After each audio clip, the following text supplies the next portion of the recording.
বন্ধুসকল, আমাৰ পোৱালিবিলাকৰ আজি বয়স 7 দিনমান হ'ল।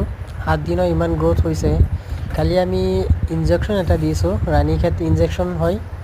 সেই ইনজেকশ্যন দিয়াৰ ফলত আমাৰ পোৱালিকেইটা অলপ দুৰ্বল হৈ গৈছে, আহাৰ খাব বিচৰা নাই।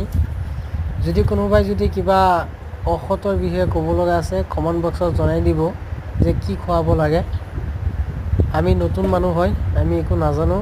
প্ৰথমবাৰ আমি 200 মান পোৱালি লৈ আহিছোঁ, নাজানো আগতে কি হয় আৰু সিহঁতৰ বেমাৰো আমি ইমান বুজি নাপাওঁ, কি বেমাৰ হয়। আপোনালোকে আমাৰ লগত থাকিব, অলপ সহায় কৰিব। আপোনালোকৰ সহায় পালে আমি আগবাঢ়ি যাব পাৰিম।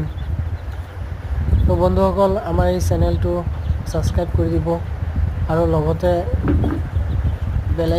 বেল আইকনটো প্ৰেছ কৰি দিব। আমি নতুন হয় নতুন হোৱাৰ কাৰণে আমি একো বুজি নাপাওঁ। আপোনালোকৰ এক্সপিৰিয়েঞ্চ মানুহ আছে বহুতো ইউটিউবত, আপোনালোকে ইউটিউবত ভিডিঅ' দি থাকে। যদি আমাৰ কিবা ভুল হৈ গৈছে তেনেহ'লে আপোনালোকে কমেণ্ট বক্সত জনাব, সেইটো আমি শুধৰণি কৰিম। আৰু কি মেডিচিন খুৱাব লাগিব সেইটো কৈ দিব, আমি আনি খুৱাম। এতিয়া আমি ভিমাৰেল এটা আৰু এটা এণ্টিবায়'টিক ইউজ কৰি আছোঁ। পৰহি দিনা ভিমাৰেলটো ইউজ কৰিছোঁ, তাৰপিছত কালি একো ইউজ কৰা নাই ভেকচিন দিয়াৰ কাৰণে, আৰু পৰহি ইউজ কৰিম। মানুহে কৈ থাকে ভেকচিন দিয়াৰ আগতে আৰু পাছতে একো দিব নালাগে।